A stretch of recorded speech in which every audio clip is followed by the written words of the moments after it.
Hello दोस्तों, स्वागत है आपका हमारे यूट्यूब चैनल एम के रेस स्टडी पे।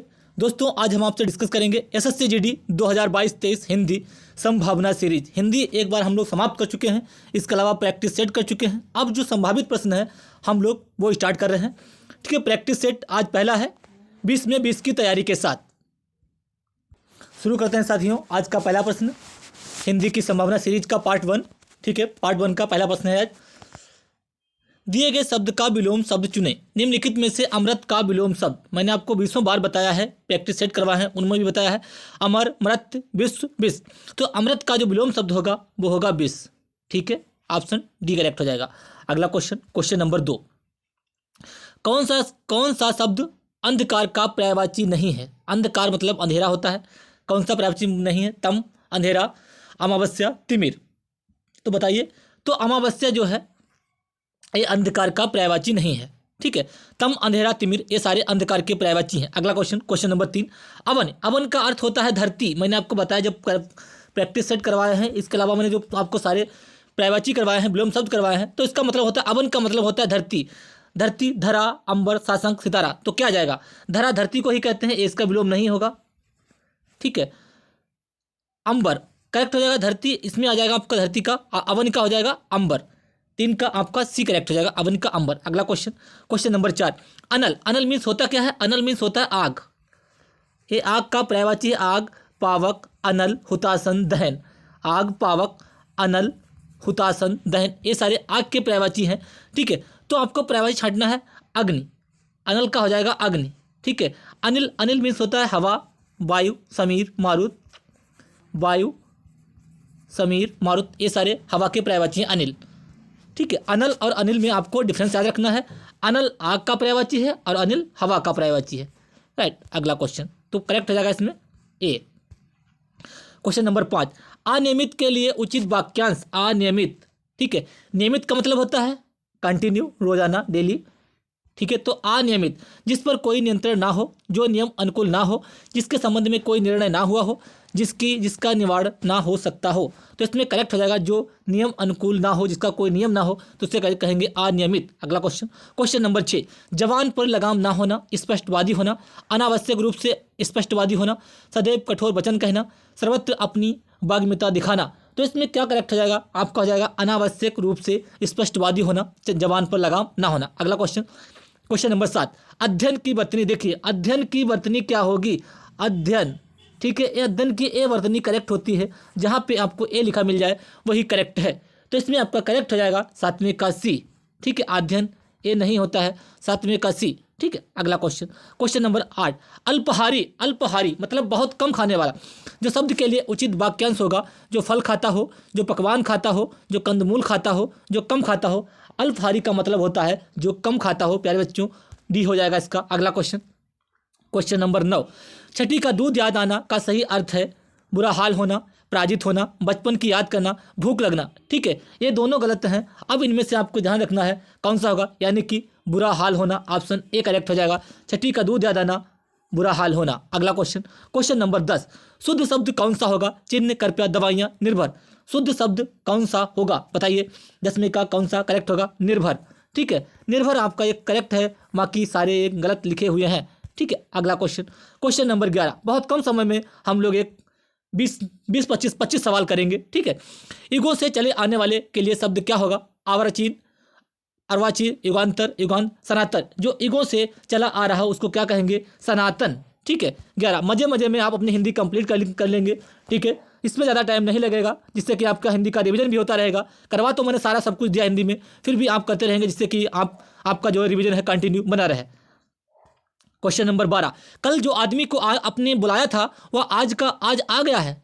देखिए, किस बात में त्रुटि है? कल जो आदमी को आपने बुलाया था वह आज आ गया है। कल जिस आदमी को आपने बुलाया था वो आज आ गया है। ठीक है, तो 12 का किस पार्ट में गलती है बताइए?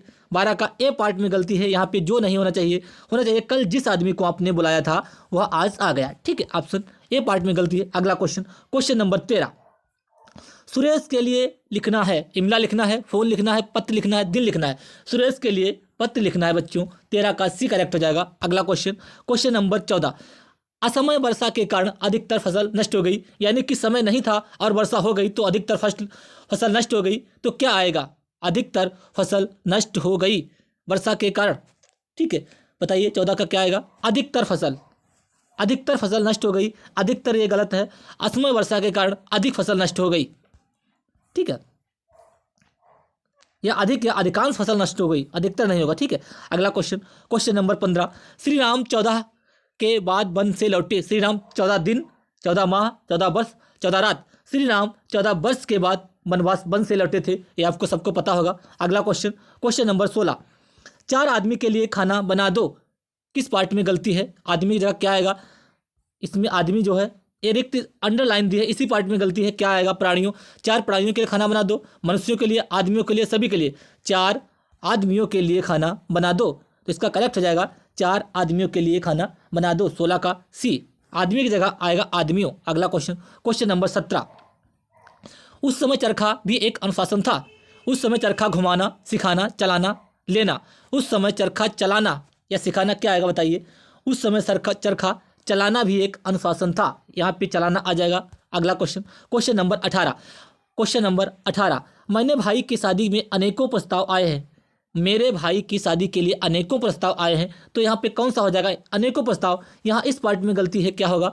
अनेक प्रस्ताव आएंगे। अनेक हमेशा बहुवचन में होता है, अनेकों का अनेकों नहीं होता है। ठीक है, अनेक का बहुवचन अनेक ही होता है, ये आपको ध्यान रखना है। ठीक है, तो इसमें आपका करेक्ट हो जाएगा 18 का बी। राइट, अगला क्वेश्चन नंबर 19। आपने इनकी बात सुन ली, अब मेरी भी सुनने की कृपा करो। आपने इनकी बात सुन ली, अब मेरी भी सुनने की कृपा करें, किस पार्ट में गलती होगी? बताइए, आपको क्या लग रहा है? 19 का डी पार्ट में गलती है। 19 के डी पार्ट में गलती है, सुनने की कृपा करो नहीं, सुनने की। आपने इनकी बात सुन ली है, अब मेरी भी बात सुनने की कृपा करें। ठीक है, ये होगा। अगला क्वेश्चन नंबर 20।